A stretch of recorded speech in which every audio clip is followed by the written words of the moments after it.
قدیم ہے، ابد الآباد سے ہے اور ہمیشہ ہمیشہ رہنے والا ہے۔ میں گواہی دیتا ہوں کہ نہیں ہے کوئی معبود برحق لائق عبادت اللہ تعالیٰ مرتبہ کے، اور میں یہ گواہی دیتا ہوں کہ محمد عربی صلی اللہ تعالی علیہ وآلہ وسلم اللہ کے بندے اور خاص رسول ہیں۔ صلاۃ و سلام نازل ہو ہمارے آقا نامدار حضور کائنات محمد عربی صلی اللہ تعالی علیہ وآلہ وسلم پر، آپ کے آل پر، آپ کے اصحاب پر۔ بزرگان دین، دادا اسلام، اللہ جل وعلا کا ایک لاکھ شکر ہے کہ اس نے ہمیں دراز عمر عطا فرمائی اور رمضان جیسے بابرکت مہینے میں ایمان و احتساب کے ساتھ اس کی عبادت کرنے کا موقع عنایت فرمایا۔ اور یقیناً رمضان کیا آیا تھا کہ ہر شخص خدا پرستی اور بندگی سے معمور ہو چلا تھا، بغیر کسی دعوت یا بغیر کسی کی توجہ کے خود بخود دل کی گہرائیوں سے پوری لگن کے ساتھ، مستعدی کے ساتھ بارگاہ رب العزت میں سجدہ ریزی کرنے کے لیے حاضر ہو رہا تھا۔ اور ہم اب جو پرکاش شکرانہ ادا کرنے کے لیے جمع ہوئے ہیں، جیسا کہ ہمارے آقا سید عالم سرور کائنات خاتم النبیین و رسول معلم انسان کے صلی اللہ تعالی علیہ وآلہ وسلم نے ارشاد فرمایا، ہر قوم کے ایک عید ہے اور یہ ہماری عزیز اور بزرگوں، یہ عید منانے کے لیے ہم جمع ہوئے ہیں۔ یہ دعانے اس طرح اللہ کی بارگاہ میں ہم پیش کرتے ہیں گویا ہم شکر بجا لا رہے ہیں اس مالک کے حقیقی کا، جس نے ہمیں اپنی بندگی کے لیے ان درازی کے ساتھ ہمیں اپنی بندگی کے لیے مائل فرمایا اور اپنے قرب کی منزلیں ہمارے لیے آسان فرمایا۔ اور اس بات کی امید کے ساتھ اللہ کی بارگاہ میں ہم آج سجدہ ریزی کریں گے کہ مولا کائنات جو ہمارے دلوں کو اپنی بندگی کے لیے، اپنے محبوب کی اداؤں کو سنانے والا بنا کر اس کی پرستش کے لیے ہمیں مائل فرما دیا ہے، اس میں ہمیں دوام عطا فرمائے، ہمیں استقامت عطا فرمائے گا۔ اب جو حسنات اختیار ہم نے کیے ہیں، اس پہ قائم رہنے کے لیے ہمارے دل میں ایک ایسی چاشنی عطا فرمائے گا کہ انشاءاللہ پھر رمضان تک آئے گا۔ تو یہ صحابہ کی سنت ہے، اور میرے آقا فرماتے ہیں علیکم بسنتی و سنت الخلفاء الراشدین المہدیین، تم پہ میری سنت بھی واجب ہے اور میرے صحابہ کی سنت بھی واجب ہے۔ انشاءاللہ ہم بھی بارگاہ عزت کی دعا گو رہیں گے کہ پروردگار ہمارے رمضان کو قبول فرما اور ہمیں اپنے مقبولین رمضان کے بندوں میں شامل فرما۔ عزیز اور بزرگوں، آج شیطان کے لیے بہت بڑا عذاب کا دن ہے اور شادمانی ان لوگوں کے لیے ہے جنہوں نے اللہ کی رضا جوئی کے خاطر ایمان و احتساب کے ساتھ نبی پاک علیہ الصلوۃ والسلام کے فرمودات کی اتباع میں اپنے آپ کو لگا دیا، اور کامیاب ہو گیا وہ شخص جس نے اپنے نفس کا تزکیہ کیا۔ پروردگار عالم فرماتے ہیں قد افلح من تزکا وذکر اسم ربہ فصلی، جس نے اپنے نفس کا تزکیہ کر لیا، یقین کہ وہ کامیاب ہوگا اور نماز پڑھے۔ یقیناً رمضان سارا ہم تزکیہ نفس کرتے رہے، اپنے آپ کو عام دنوں سے زیادہ اللہ جل وعلا کے احکام کا پابند بنانے کی کوشش میں لگے رہے، اس کے حبیب علیہ السلام کے اسوے کو اختیار کرنے کی دعوتوں میں لگے رہے۔ تو یقیناً یہ جو عمل ہمارا رہا، اپنے اندر کی کلیاں نکال کر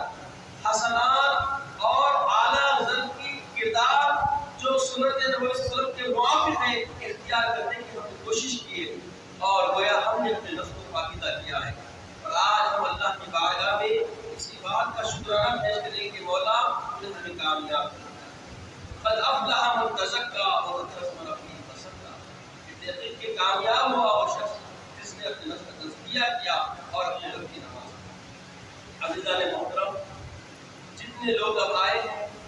امید ہے کہ یقیناً ہم نے فرض کی ادائیگی کے بعد اس واجب کو ادا کرنے کے لیے حاضر ہوئے۔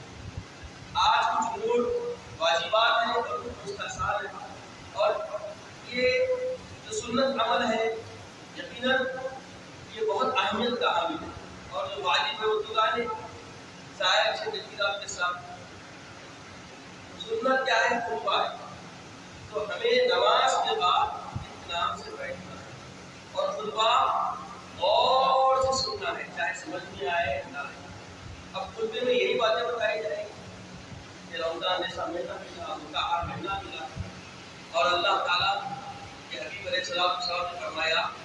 کہ عید کی نماز سے پہلے سجدے فطر، کیونکہ سجدے فطر ہر مالک نصاب یعنی صاحب نصاب، ارے وہ مالک نصاب پر کیا ہے واجب ہے، وہ اپنی ذات سے اپنی ذات کی طرف سے بھی دے اور اپنے چھوٹے بچوں کی طرف سے بھی دے، اتنا واجب ہے۔ بالغ بچوں کا فطرہ جو ہے سجدے فطر، کسی بھی فرد عید کی نماز سے پہلے سجدے فطر، کیونکہ سجدے فطر ہر مالک نصاب یعنی صاحب نصاب، ارے وہ مالک نصاب پر کیا ہے واجب ہے، وہ اپنی ذات سے اپنی ذات کی طرف سے بھی دے اور اپنے چھوٹے بچوں کی طرف سے بھی دے، اتنا واجب ہے۔ بالغ بچوں کا فطرہ جو ہے سجدے فطر کسی بھی فرد پہ واجب نہیں ہے، عورت کی طرف سے بھی واجب نہیں ہے، مگر جو عورتیں کفالت میں رہتی ہیں، عورت کا مال بھی میاں کا، حیدرآباد کا، ہندوستان کا نظام ہے، تو اب شوہر کے اوپر ان کی کفالت دینا ہے، اس سے پہلے اب جو دے کے آئے ہیں یقیناً بہت مراد ہوئے، وہ کامیاب ہو گئے اور اپنا لگے، اور جو اب تک دے دیے ہیں اور مالک نصاب ہے، مالک نصاب تو صاحب نصاب اور تقبیرہ جو ہے وہ ان کے پاس ہو، اس کے لیے سال کا گزارنا ضروری نہیں ہے۔ مثال کے طور پہ اگر کسی کے پاس 2 مکان تو زکوٰۃ تو اس پہ واجب نہیں ہوتی، مگر وہ صاحب مال کہلاتا ہے، اس کے اوپر صدقے کا واجب ہوتا ہے۔ ایسے ہی اب گاڑیاں ہیں بڑی بڑی، بہت ساری دولت ہے، سب ہے، مگر اس کے پاس نصاب کا اتنا سونا نہیں ہے، چاندی نہیں ہے، اور ساتھ پورے اتنا پیسہ بھی نہیں ہے، تو اس کے زکوٰۃ تو نہیں ہے، مگر صدقے کا واجب نہیں ہے، تو صدقے کا انہیں کو دینا ہے جن کو زکوٰۃ دینی ہے۔ تو صدقے کا جو نہیں دیا اس کے لیے اللہ یہ فرماتے ہیں جب تک صدقے کو ادا نہیں کریں گے تمہارے روزے معلق ہیں۔ تو اب صدقے کی اہمیت سمجھ سکتے ہیں، اور پھر آقا فرماتے ہیں کہ صدقے سے ہوتا کیا، جو رمضان کے روزوں کے درمیان جو کوتاہیاں ہوتی ہے، کبھی چغلی سے بچتا ہے، چغلی غیبت سے بچتا ہے، کبھی غیبت، ایسے چھوٹے چھوٹے جو گناہ ہو جاتے ہیں جس کی پکڑ ہو سکتی ہے، اللہ تعالیٰ اس کی تلافی فرماتا ہے۔ صدقے فطر دینے سے وہ کریہ کیا ہوتی ہے، دور ہو جاتی ہے۔ گویا جیسے نماز میں صدقے سہو کرنے سے نماز کیا ہوتی ہے، مکمل ہو جاتی ہے، تو صدقے فطر دینے سے تمہارے روزوں کی تمام حفاظتیں اللہ اس کو قبول فرماتا ہے۔ تو عزیزوں اور بزرگوں، یہ استغفار کی بھی گھڑیاں ہیں، کل رات سے استغفار کی گھڑیاں شروع ہو گئی، کل جو رات ہم گزار کیا ہے اس کو لیلۃ الجائزہ کہتے ہیں۔ کیا کہتے ہیں بولیے؟ لیلۃ الجائزہ، جس میں اللہ سبحانہ و تعالیٰ ہر رات 70,000 ایسے لوگوں کی مغفرت فرماتا ہے جن پہ جہنم واجب ہے،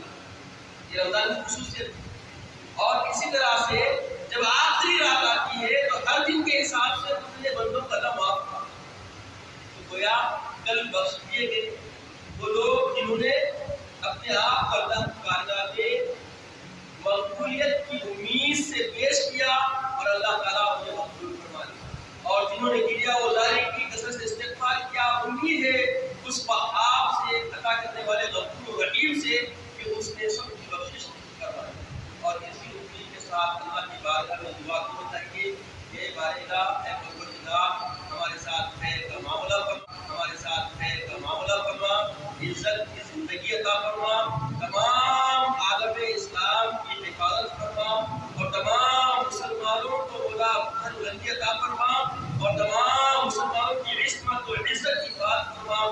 مسلمان مخلص ہے مولا انہیں تندرستی عطا فرما، خلاصگی عطا فرما، ان کی زندگی میں برکت عطا فرما، اور رمضان کے تصدق سے ان کو بے نیازی عطا فرما، اور جو لوگ دشمنوں کے لڑنے میں بچے ہوئے ہیں مولا انہیں آزادی عطا فرما، ان کی غیر مدد فرما، ان کی حمایت فرما، جہاں مسلمان بالکل کم ہے مولا ان کو جرأت ایمانی عطا فرما، حرارت ایمانی عطا فرما، اور ایمان کی جلا سے باطل کو نصف و نابود فرما، اور سرپسندوں کے شر کو نصف و نابود فرما۔ مولا ہمارے ہندوستان وطن کو امن و امان میں لے لے مولا، ہمارے ہندوستان کو امن و امان میں لے لے مولا، تمام ہندوستانی مسلمانوں کی دستگیری فرما، غیبی مدد فرما، اور بتا دے مولا کہ حق پرستوں کے لیے تیرے پاس کیا عروج ہے، اور تو کیسے ان کی دستگیری فرماتا ہے، اور کیسے ان کی حمایت فرماتا ہے، اور کیسے ان کی مدد فرماتا ہے۔ مولا ہم سے امیدوار کرم ہے کہ تو اپنے حبیب کے تصدق سے ہم سب مدد فرمائے گا، اس کی اپنے حبیب کی آل کے تصدق سے ہمارے پہ کرم فرمائے گا۔ مولا جو نوجوان ہیں مولا ان کو عصمتوں کی حفاظت کرنے والا بنا، پرہیزگاری زندگی عطا فرما، تقوی کی زندگی عطا فرما، اور جو خواتین اسلام ہے مولا انہیں راہ راست پر چلنے کی توفیق عطا فرما، سیرت فاطمی عطا فرما، سیرت اس میں عائشہ صدیقہ رضی اللہ عنہا عطا فرما، ان کو اپنے بچوں کی صحیح پرورش کی روش عطا فرما، جو صحابیات کو عطا فرمائے مولا ان کو بھی وہ زندگی خریدہ عطا فرما۔ اے باری اللہ جو نوجوان ہیں مولا شادی کے خواہش مند ہیں مولا ان کی غیب مدد فرما، ان کو راہ راست کی توفیق عطا فرما، باعثمت جینے اور مرنے کی توفیق عطا فرما، غازی کی زندگی شہادت کی موت عطا فرما، اور باری اللہ جو خواتین اسلام نوجوان بچیاں گھر میں بیٹھی ہوگا ان کے لیے دل توڑے عطا فرما، مولا عالم اسلام کا بولبالا فرما، باطل کو مکالا فرما، اس کو جس کو نابود فرما، عزت کی اسلام کی زندگی عطا فرما، مولا ہم سب کو اپنے مقبولین رمضان کے روزوں میں شامل فرما، وصلی اللہ تعالی علی خیر خلقہ ونور عرش محمد وبارک وسلم والحمد للہ رب العالمین۔ حضرات ہر سال کی طرح عیادہ یقیناً اکثر سب جانتے ہیں، پھر بھی کچھ لوگ کوشش نہیں کرتے ہیں، اور کوشش کرنا ہے کہ ذمہ داری ہے، صرف یہ روزانے کی نہیں بلکہ اب روز کی زندگی ہماری رمضان کو ہلکا کر دیا ہے، زندگی آسان کر دیا ہے، تو صبح اٹھنے سے لے کے شام کے سونے تک چن چن کے سنتوں کو اپنے اندر اجاگر کرنا ہے، اور یقیناً یہ گلدستہ ہے، زندگی کیا ہے گلدستہ ہے، اسے کیسے تروتازہ کرتے ہیں ہر نفس کے اختیار میں، چاہے اسے آپ گوبر گریز بنائیے، چاہے اسے آپ گلاب کا پھول بنائیے، اللہ سبحانہ و تعالیٰ دونوں پہلو بھی بندے کے اختیار میں دے دیا کہ تم چاہو تو حبیب پاک چن چن کے سنتوں کو اپنے اندر اجاگر کرنا ہے، اور یقیناً یہ گلدستہ ہے، زندگی کیا ہے گلدستہ ہے، اسے کیسے تروتازہ کرتے ہیں ہر نفس کے اختیار میں، چاہے اسے آپ گوبر گریز بنائیے، چاہے اسے آپ گلاب کا پھول بنائیے، اللہ سبحانہ و تعالیٰ دونوں پہلو بھی بندے کے اختیار میں دے دیا کہ تم چاہو تو حبیب پاک علیہ السلام کی سنت چن چن کے اپنی زندگیوں میں خوشبو لا، ایسی خوشبو جس کو اللہ پسند فرماتا ہے، اور ایسا کردار جس کے ذریعے اللہ اس کی حمایت فرماتا ہے۔ تو عزیز اور بزرگوں، نماز کا طریقہ یہ ہے کہ سب سے پہلے ہم سب درست کریں گے، توجیہ پڑھیں گے، انی وجہت وجیہا للذی فطر السماوات والارض حنیفا وما انا من المشرکین۔ اگر کوئی غلطی ہو رہی ہے تو اصلاح کر دیں، دیر نہ کریں، کیونکہ نماز پڑھانی ہے کوئی ہو سکتا مطلب ذرا رات کے لیے بھی نیند کا غلبہ بھی خیال رکھیں۔ اس کے بعد نیت کرے، نوائی ہماری اصلی للہ تعالی رکعتین ما ستتی تکبیرات اقتدیت بهذا الامام متوجها الى جهة الكعبة الشریفة۔ اس کے بعد تکبیر ترجمہ ہوگا اللہ اکبر، آپ بولیں اس کے بعد قرآن پڑھی جائے گی سبحانک اللہم وبحمدک وتبارک اسمک وتعالی جدک ولا الہ غیرک۔ کے بعد ذرا یاد رہنے کے لیے غیر کا کہنا ہے، تکبیر کہیں جائیں گی، 3 تکبیریں ہوگی. 2 تکبیریں جو شروع کی ہوگی کانوں تک ہاتھ اٹھائیے، ہاتھ چھوڑ دیجیے. تیسری تکبیر کے ساتھ کیا کریے؟ ہاتھ باندھ لیجیے. سورہ فاتحہ، ضم سورہ، رکوع سجود، پھر قیام میں آئیے. دوسری رکعت کریں. اب دوسری رکعت میں آرام سے سورہ فاتحہ، ضم سورہ ہوگی. رکوع میں جانے سے پہلے، رکوع میں جانے سے پہلے 4 تکبیریں ہوگی. کتنی تکبیریں بھائی؟ بولیے. 4 تکبیریں ہوگی. 3 تکبیروں میں کانوں تک ہاتھ بڑھانا ہے، ہاتھ چھوڑ دینا ہے. چوتھی تکبیر کے ساتھ ہی رکوع میں آ جانا ہے. یہ واجب ہے تکبیر. ٹھیک ہے. اس کے بعد سجدہ وغیرہ اور سلام پھیر دیں گے. دعا نہیں ہوگی، فوری منبر پہ چلے جائیے. خطبہ غور سے سنیں. اس کے بعد پھر انشاءاللہ دعا ہوگی. بعد ایسا لگتا ہے ہم سب کے آقا اس سے کسی کو انکار نہیں کیا. ایسے موقع پہ جب ان کو یاد نہیں کریں گے، ان کی بارگاہ میں سلام نہیں پیش کریں گے، ہمارے ایمان کے ہے. تو انشاءاللہ مختصر آج ہمارے احمد بھی تشریف لائے ہیں. انشاءاللہ